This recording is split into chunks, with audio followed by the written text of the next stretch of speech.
여기 3번에 히읗 탈락 있죠?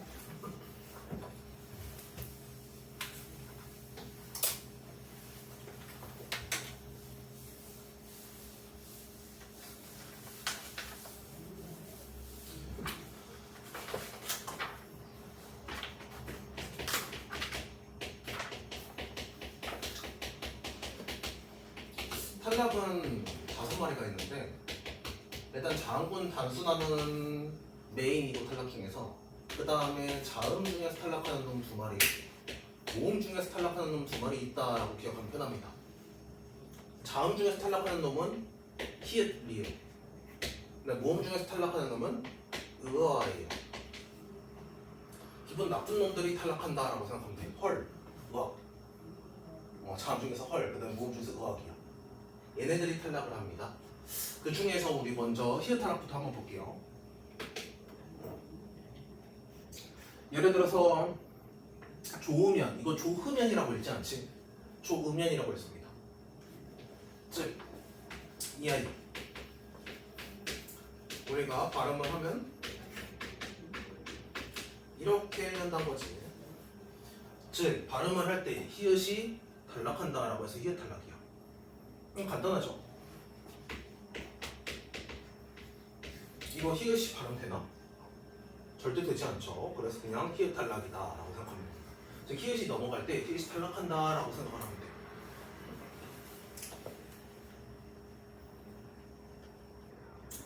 넘겨볼게요. 리을 탈락. 여기부터는 조금 짜증납니다. 히읗 탈락은 히읗 탈락은 이렇게 간단한 놈이구나 라고 하는데 리을 탈락은 4번의 리을 탈락 한번 볼게요. 생각보다 좀 짜증나. 대표적인 예가 산이 이런 놈이 있어요. 산이. 너 어디 사니? 할 때 그 산이야. 산이의 동사 원형이 뭘까요? 살다예요. 그렇죠, 살다. 산이의 동사 원형은 살다야. 근데 얘는 살다에다가 이라는 어미가 붙어서 어떻게 발음이 되는 거야? 산이라고 발음이 되는 거예요. 즉 리을이라는 얘는 매우 민감한 아이라서 뒤에 다른 어미가 오면 탈락할 때가 꽤나 많아요. 그래서 보통 이런 니은, 리을, 비읍, 시옷으로 시작하는 어미와 결합할 때 탈락한다라고 되어 있는데 뭐 산이 혹은 뭐 삽니다, 사시오 이런 것들 다른 어미가 왔을 때 리을이 탈락하는 현상이 벌어진다. 이게 리을 탈락이다라고 생각을 하면 돼. 문제는 뭐냐? 우리 히읗 탈락과 리을 탈락의 차이점을 한번 볼게요. 히읗 탈락 우리가 발음은 조으면이라고 발음을 해요. 근데 표기를 어떻게 하죠? 표기를 히읗을 써? 안 써? 꼭 써야 돼. 조으면은 히읗 당연히 씁니다. 그쵸? 근데 얘가 문제예요. 얘는 동사 원형이 살다야. 근데 발음은 우리가 산이라고 해요. 그 다음에 이거 표기에 반영돼야 안 돼? 돼요. 이게 중요합니다. 즉 리을 탈락부터는 표기에 반영이 되는 놈들이야. 그래서 얘는 여기다가 표기 반영이라고 써볼게요. 탈락은 표기에 반영되는 놈들이 많습니다. 오히려 탈락 중에서 히읗 탈락이 조금 짜증나는 놈이야. 히읗 탈락은 오히려 표기에 반영이 안 돼. 하지만 리을 탈락은 표기에 반영이 된다라고 꼭 생각을 해야 됩니다. 알겠죠? 그러니까 리을 탈락이 단순하게 동사일 때도 가능하지만 밑에 보면 합성어, 파성어 관계에도 나타난다 라고 되어 있는데 이놈이에요. 활 플러스 살이. 그럼 살이 뭐예요? 뭔가 살을 날리다 뭐 이런 표현이에요. 그래서 활 플러스 살이 화살로 됩니다. 혹은 딸 플러스 님, 우리가 따님이라고 하죠. 혹은 아들도 똑같아. 아들 플러스 님 라고 할 때 아드님이라고 합니다. 혹은 이런 것도 있어. 우리가 솔잎, 솔방울 이런 놈이 있죠. 솔잎이나 솔방울은 무슨 나무의 열매야? 무슨 나무의 잎이야? 소나무죠. 근데 왜 걔는 소나무야? 리을 탈락이 된 경우예요. 솔 플러스 나무여야 되는데 솔나무가 아니라 소나무로 된 거야. 알겠죠? 그래서 리을 탈락은 명사끼리 합쳐졌을 때도 일어난다 라고 꼭 봐야 됩니다. 얘는 좀 특이하죠? 솔 플러스 나무가 분함으로 반영이 되고 그 다음에 얘 또한 표기도 반영이 되나? 표기도 반영이 된다고 봐야 돼. 그렇지. 리을 탈락은 무조건 표기에 반영이 됩니다. 이제 의탈락 한번 볼게요. 모음 탈락 중에서 의탈락이 있습니다.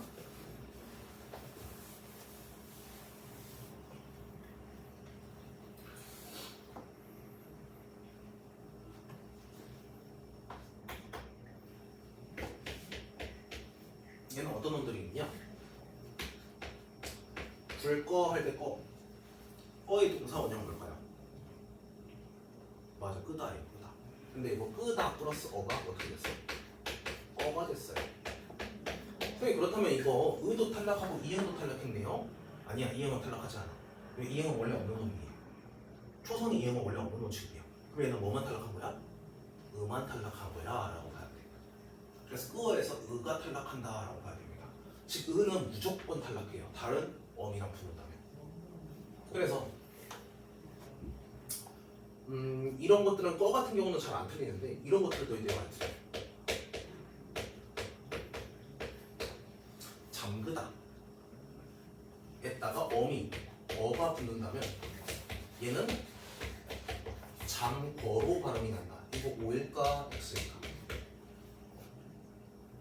잠그어가 잠거로 발음이 난다. 뭐야? X야? X예요. 왜? 의탈락이 일어나. 알겠지? 이건 잠그 플러스 어가 어떻게 되냐? 얘 들어갔나? 무조건 얘가 탈락하는 거야. 그래서 어떤 식으로 키워라고 할 때 잠가로 돼야 됩니다. 오히려 얘가 너희들 더 익숙해. 하지만 이게 표준어다라고 꼭 봐야 됩니다. 그 다음에 표기에 반영이 돼야 안 돼? 되죠. 김치를 담그다도 똑같아. 김치를 담그 플러스 아가 지금 담거라고 표시하면 이거 뭐야? X야? X야 라고 봐야 돼. 김치를 담가서 담가라고 해야 돼요. 알겠죠? 얘도 꼭 표기에 반영이 된다라고 봐야 됩니다.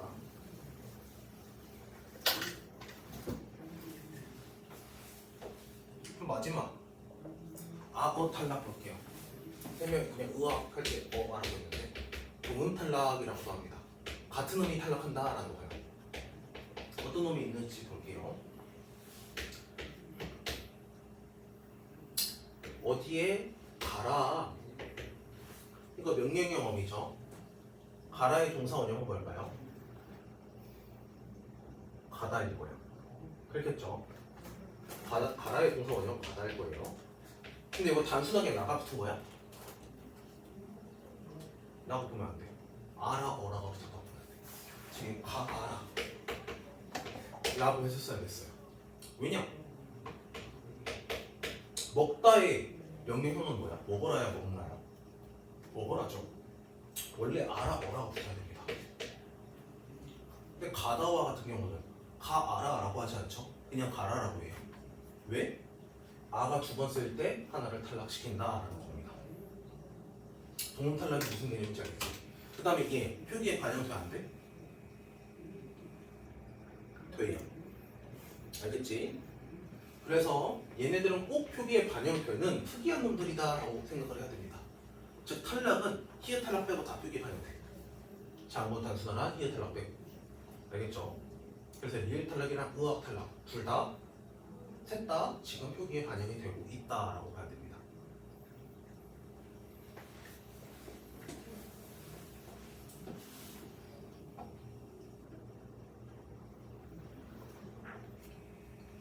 쭉 넘겨서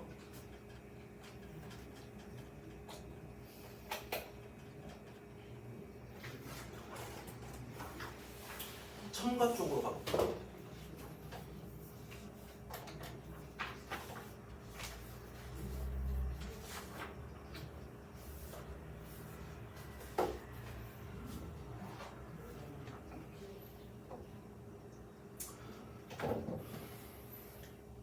첨가는 이 두 가지를 잘 구분해야 되거든요. 니은 첨가가 있고 사이소리 첨가가 있어. 그 다음에 둘 다 애매해가지고 굉장히 난해합니다. 근데 옆에다가 한번 써볼게. 얘는 초성, 얘는 종성. 종성은 받침입니다. 사이 소리는 꼭 중성에 난다라고 봐야 되고 니은 청가는 초성에 난다라고 봐야 돼요. 그래서 둘이 엄연히 다른 놈입니다. 사이 소리도 니은 받침이 더 나요. 그래서 니은 소리가 첨가되니까 둘이 똑같은 놈이다라고 착각하기 쉽거든. 근데 구분시키는 문제가 나오면 이거 그냥 보통 음운 단원에서 첨가가 맨 뒤에 있기 때문에 아 니은 첨가랑 사이 소리랑 똑같다라고 했을 때 예를 들어서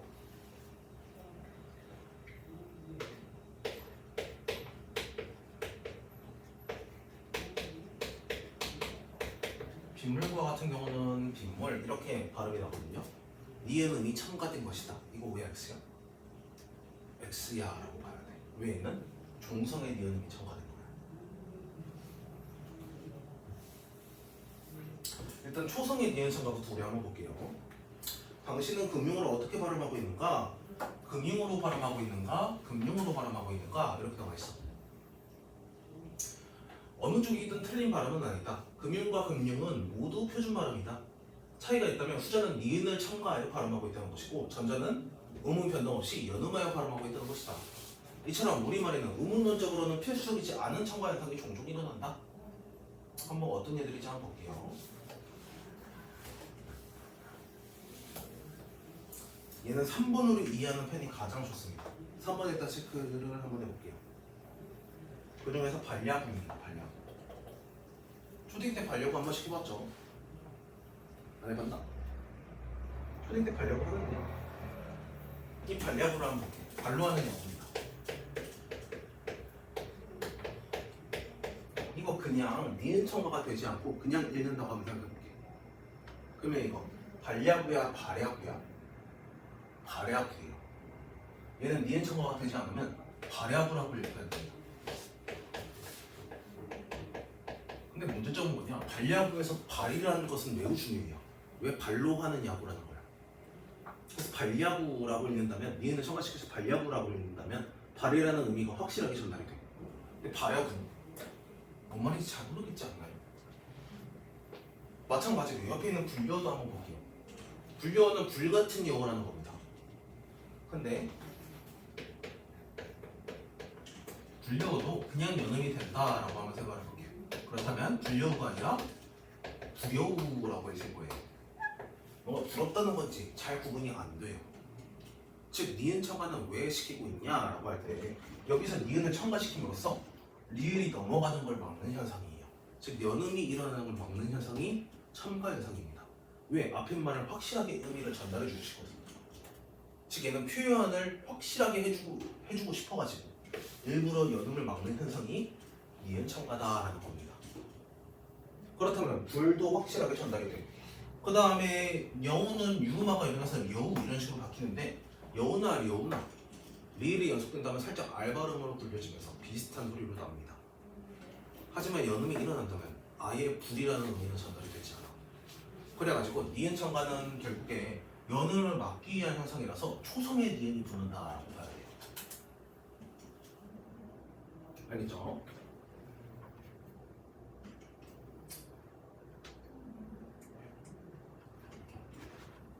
문제는 뭐냐? 사이 소리를 한번 볼게요. 사이 소리. 사이 소리는 꽤나 까다롭습니다.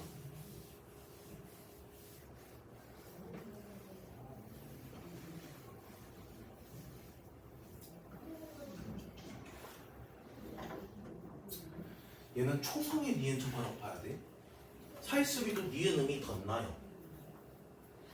근데 종성이 더 납니다. 어떤 애들인지 한번 볼게요.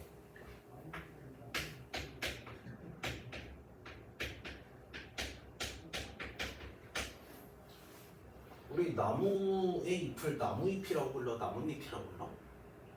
나뭇잎이라고 부르죠. 우리 아까 배웠나? 이거 나무가지야 나뭇가지야? 나무에 가지니까 나뭇가지라고 봐야 돼요. 알겠죠? 뭐뭐에 뭐뭐라고 해석할 수 있으면 다 시옷을 붙이는 겁니다. 근데 그것 때문에 니은음이 더 넣을 수도 있어. 어떻게? 이런 놈이에요.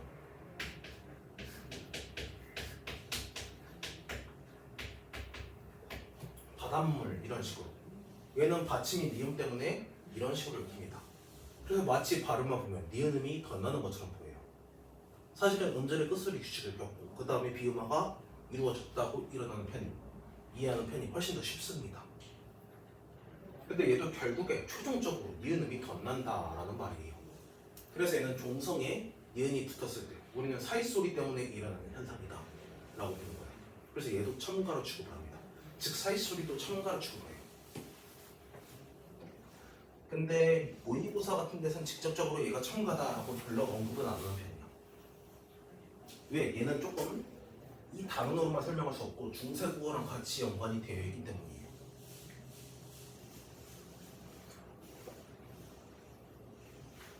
봐봐, 잇몸 같은 경우에는 이의 몸이야. 이의 몸이니까 밑에다가 시옷을 추가시킨 겁니다. 알겠죠? 그 다음에 콧날도.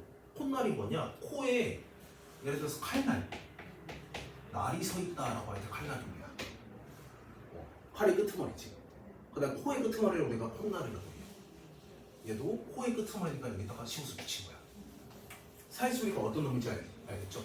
얘는 옛날에 중세 시절에 어퍼스트로피 S처럼 우리가 시옷을 썼었다. 그것 때문에 남은 현상이 사이소리 현상이다라고 생각하면 돼요.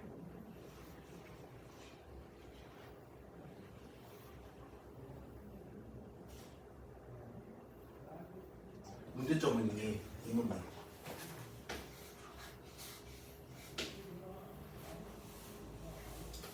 여기다가 나뭇잎을 한번 써볼게요.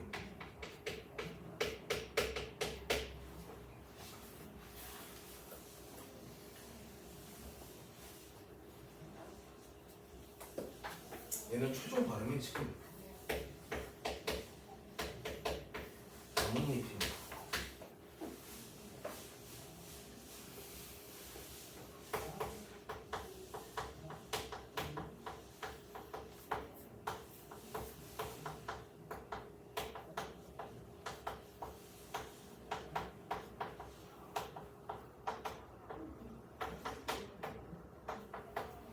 얘는 지금 1번을 겪었을까? 2번을 겪었을까? 3번을 겪었을까?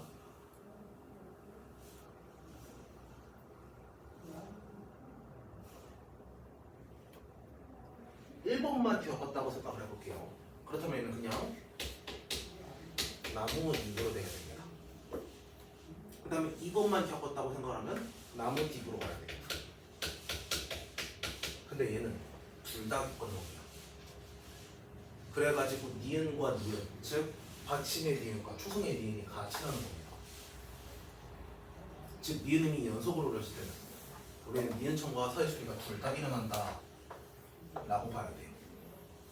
어떤 놈들이 있냐? 이런 놈들이 대표적이에요.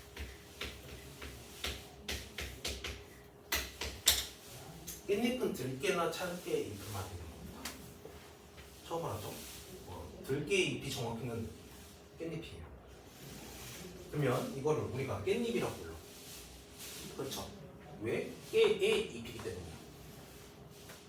그래서 여기다가 시옷을 붙이고 얘는 깨잎이라고 부르지 않죠.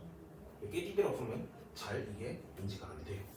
그래가지고 우리가 니은을 첨가시키고 니은만까지 일어나서 깻잎이라고 읽는 겁니다. 알겠죠? 즉 사이소리랑 니은 첨가가 어떻게 다른지 알겠지? 니은 첨가는 꼭 초성에 붙는 거고 사이소리는 종성에 붙는 거다라고 기억을 해야 돼. 물론 종성에 니은음이 덧날 수도 있고 그냥 시옷이 될 수도 있습니다. 알겠죠? 그래서 여기다가 그냥 써볼게요. 사이소리는 결국에 어떤 기능을 하냐라고 할 때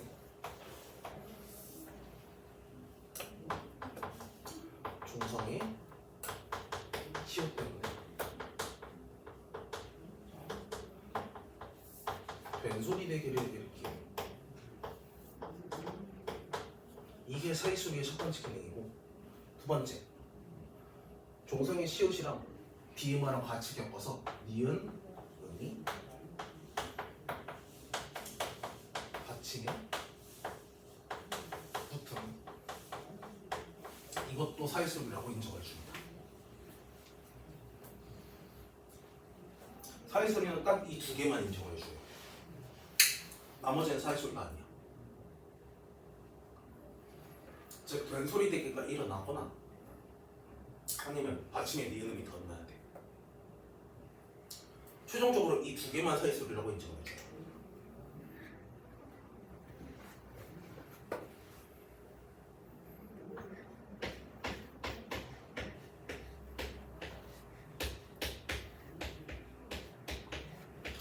길가는 지금 둘 다 순우리말이에요.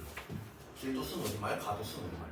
근데 리을은 한자의 명서에만 된소리 대기를 일으킵니다. 그래서 원래 길가는 된소리 대기가 일어날 수 없는 환경이야. 그런데도 불구하고 우리가 길가라고 읽습니다. 그렇다면 얘는 사이소리가 들어간 거야, 안 들어간 거야? 들어간 거야 라고 봐야 돼. 얘는 사실 있어도 되고 없어도 돼요. 종성의 시옷은 있어도 되고 없어도 됩니다. 꼭 시옷을 안 붙이더라도 된소리 대기가 일어난다? 그러면 무조건 사이소리라고 봐야 돼. 알겠지? 얘는 뭐 당연하죠. 바닷가는 지금 바닷가 얘는 원래는 시옷이 붙을 리가 없는 단어인데 시옷 때문에 즉 사이소리 때문에 이렇게 읽히고 있는 거예요. 즉 된소리 대기가 일어나는 거지. 그래서 이건 사이소리 때문에 된소리 대기가 일어나고 표기에도 반영이 된 경우입니다. 문제는 언제 선생님 표기에 반영이 되고 안 되나요? 이미 받침이 있으면 표기에 들어갈 수 없어. 그러면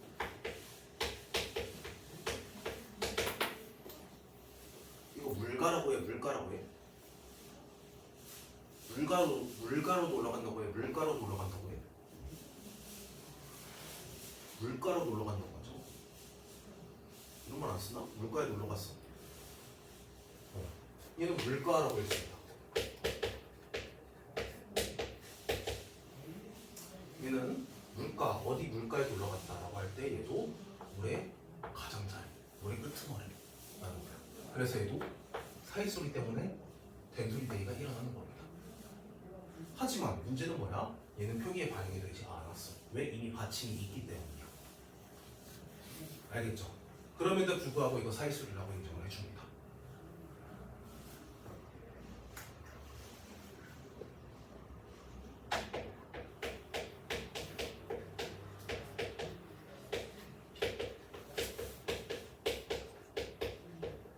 이거 된소리 대기가 일어나죠. 촛불. 그렇죠. 그러면서 표기에 반영이 된 겁니다. 왜? 양초할 때 초는 원래 받침이 없기 때문이야. 그 다음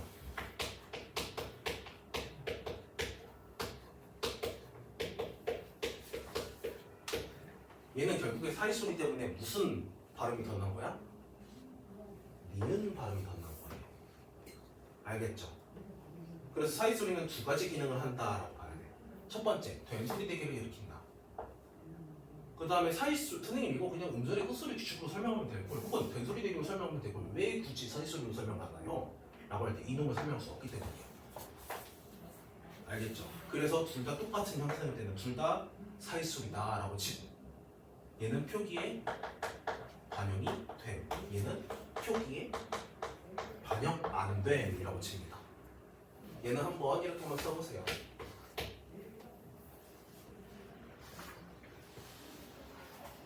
왜냐면 의문론에서 이 단어는 진로 짜증나. 혼자 공부하면 거의 니는 알아먹을 수가 없습니다.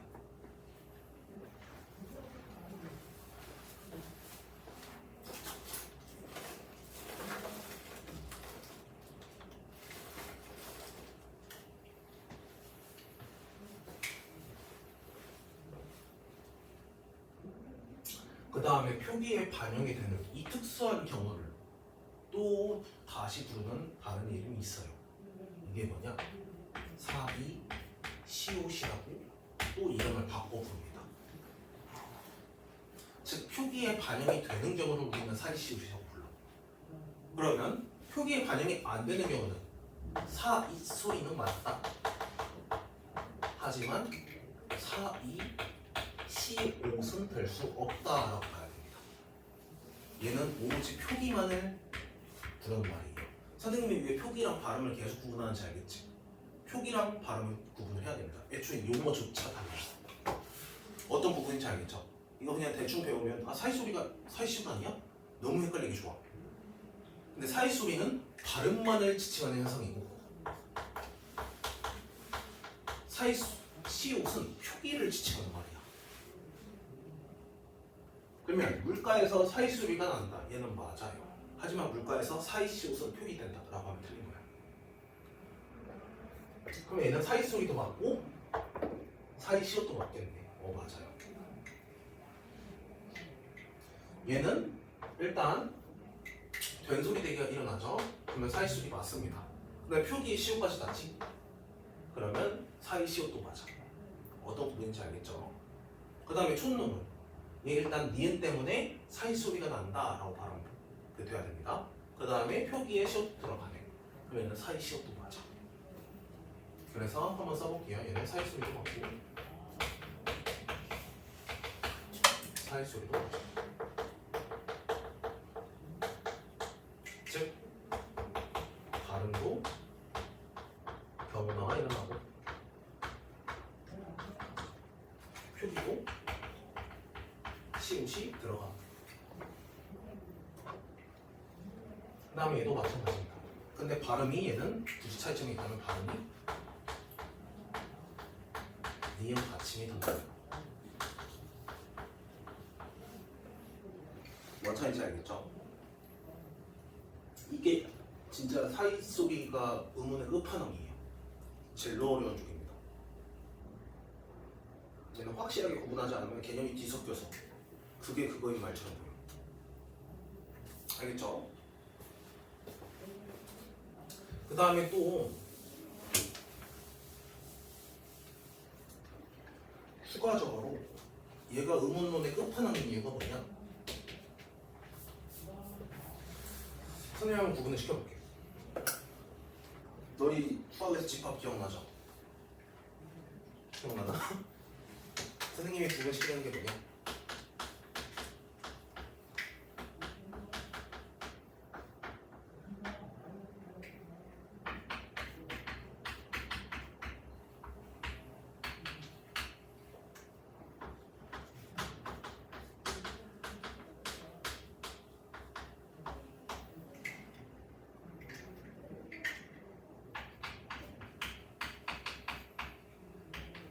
이거 1번이 맞을까요? 2번이 맞을까요?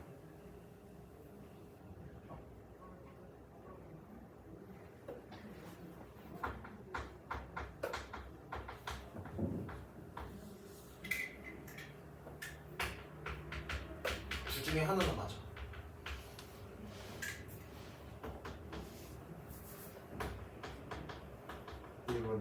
맞아. 1번이에요. 1번이야. 발음은 되는 것들이 많습니다. 하지만 표기는 극히 일부예요. 표기가 왜 극히 일부냐? 일단 받침이 있으면 절대 쓸 수 없어. 얘네 일단 받침이 없을 때만 표기가 가능합니다. 얘도 써보세요. 받침이 없을 때만 가능합니다. 얘는 볼 필요 없고 얘만. 얘 확실히 써야 돼. 일단 사이시옷은 받침이 없을 때만 표기를 해야 됩니다.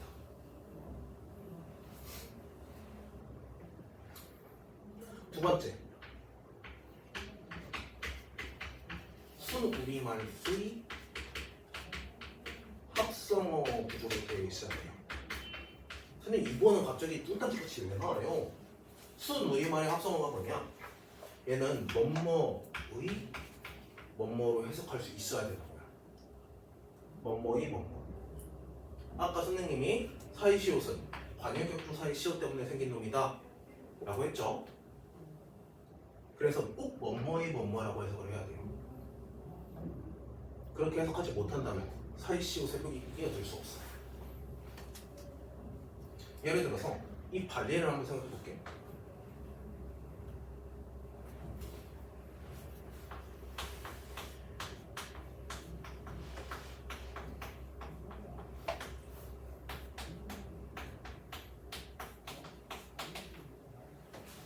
우리가 이거 내과의사라고 불러, 내과의사라고 불러. 내과에 간다고 해, 내과에 간다래? 내과에 간다요. 왜 과라고 해? 지금 이거 발음이 사이소리가 들어가 안 들어가? 들어가요. 사이소리는 경음화가 일어나면 사이소리가 들어간다라고 봐야 돼. 얘는 내과, 외과 둘 다 경음화가 일어나. 문제는 여기에 시옷을 붙여 안 붙여? 붙이는 경우 본 적 없죠? 왜? 싹 다 한자어이기 때문이야. 한자어는 뭐뭐에 뭐뭐라고 해석할 수가 없습니다. 알겠죠? 그래서 표기를 할 때 꼭 순우리말이 하나 이상 첨가되어 있어야 돼. 알겠죠? 뭐뭐의 뭐뭐라고 해석이 가능해야 우리는 시옷을 붙일 수가 있다는 겁니다.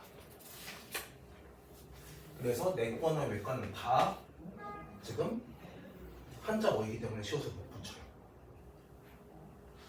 이걸로 매우 짜증나는 문제를 만들어. 어떤 식으로?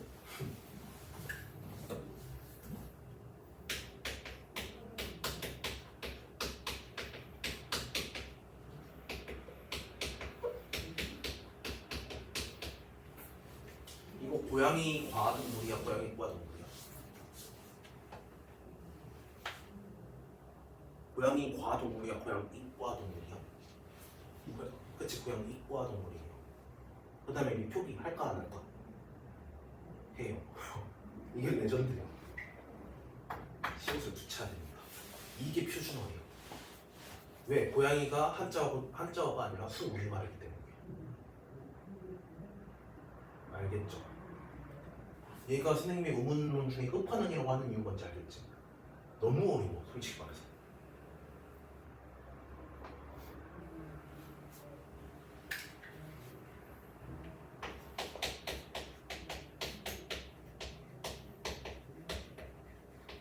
이거 시옷 들어갈까 안 들어갈까?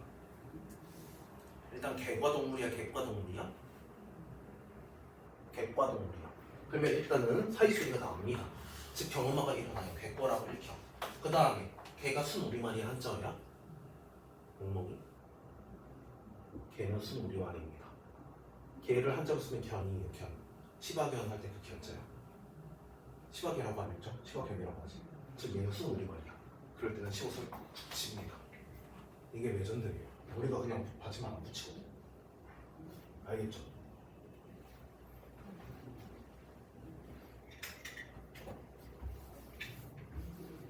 즉 얘는 일단 첫 번째 조건, 무조건 발음이 나야 돼. 발음이 경음하거나 혹은 니은 종성 받침에 니은 소리가 덧나야 됩니다. 그 다음에 두 번째, 표기를 할 때는 받침이 없어야 돼. 그다음 세 번째, 순우리말의 합성어로 이루어져야 됩니다. 이 세 가지 조건은 다 만족해야만 시옷을 붙일 수 있어. 일단 발음이 안 되면 시옷 못 붙입니다. 그 다음에 받침이 없어야 돼. 그 다음에 순우리말을 합성어야 돼. 알겠죠?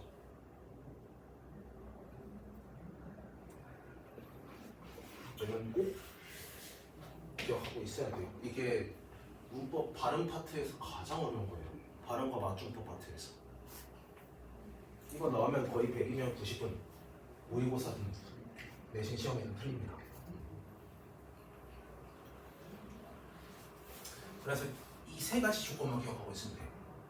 일단 가장 우선순위가 뭐야? 주황색으로 친 발음이 경험적으로 안 난다? 그러면 사이소리가 애초에 표기조차 될 수 없어. 예를 들어서 이런 거지. 바닷가는 우리가 바닷가라고 읽지. 바다가 크다 이런 식으로 조사가 가가 들어갔어. 그럴 때는 바다가 크다라고 우리가 그냥 읽죠. 그럴 때는 발음조차 안 나니까 애초에 보라색 생각할 필요조차 없다는 거야. 일단 발음이 먼저 나야 됩니다. 그 다음에 두 번째는 이제 실제로 발음이 날 때 우리는 받침이 없고 순우리말인지를 구분을 해야 돼요. 순우리말인지 아닌지 어떻게 알아요? 솔직히 말해서 8급 정도의 한자 정도는 물어볼 수 있습니다. 아주 기본적인 한자. 근데 좀 딥한 한자는 못 물어볼 거예요. 예를 들어서 내과, 외과 이런 것들은 당연히 한자어라고 인식이 돼요. 내, 외, 이거 바깥 아니잖아. 바깥, 외, 안, 내입니다. 그 정도는 선생님이 알고 있으라 라고 조금 말해주고 싶어요.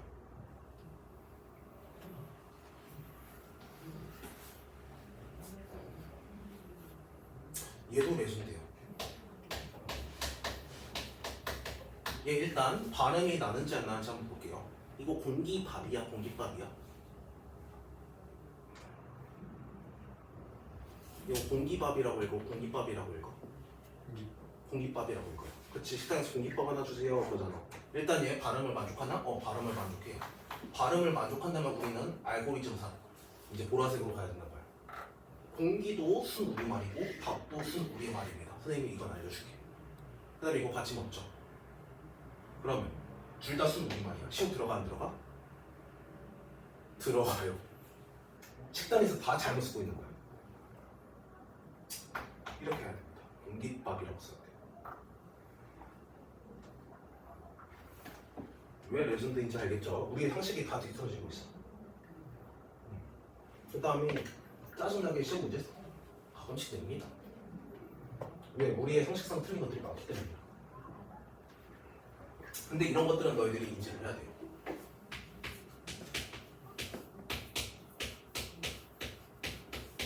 이거 한번 볼게. 일단 겹받침이면 한자가 있을 수도 없습니다. 둘 다 순우리말 아니어도 돼. 하나만 순우리말이면 돼. 일단 얘는 순우리말인 거 하나는 있죠. 그 다음에 이거 최대값이야 최대값이야. 최대값이라고 했습니다. 이거 선생님 수학생들이 최대값 이렇게 읽지 않지만 최대값을 구해라 이러잖아. 그쵸? 이거 발음 만족하나? 발음 만족해. 그 다음에 선생님이 하나 이거 순우리말이라고 했죠. 그 다음에 여기 받침 없지. 그러면 여기 시옷 들어가 안 들어가?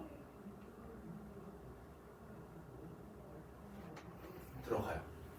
그래서 최대값이라고 해요. 여기 수학 교과서 지금 다 펴보면 다 시옷 들어가 있어. 알겠죠?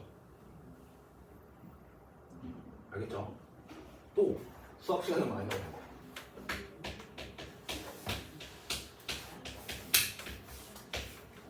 일단 꼭지점이야? 꼭지점이야? 꼭지점이라고 했죠 우리가. 그쵸? 그 다음에 얘는 꼭지가 순우리말입니다. 그 다음에 받침이 있어 없어? 없어요. 그러면 여기다 시옷 써야 돼 안 써야 돼? 써야 돼. 이렇게 써야 돼. 알겠죠? 그러면 이것도 연습해볼까?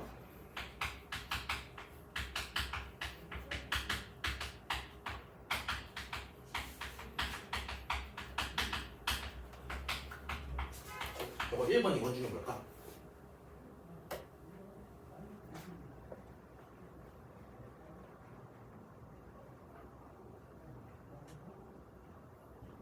어느 중에 뭘까요? 2번이에요. 이거 시험 붙여야 돼. 너무 어렵죠? 근데 간단하게 가부리말, 그 다음에 이거 발음남, 최소값이라고 할지 아니면 최소값이라고 합니다. 그 다음에 받침 없음. 이 세 가지 조건만 만족하면 무조건 시험 붙이는 거야. 마지막으로 이것만 물어볼게요.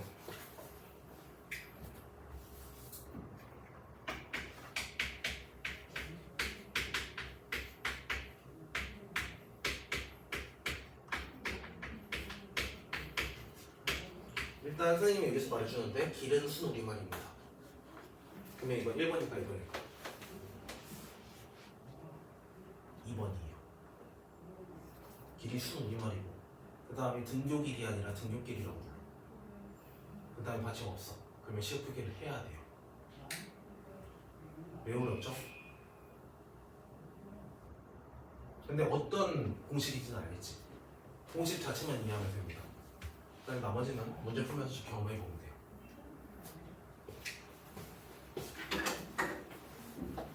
한번 쉬었다.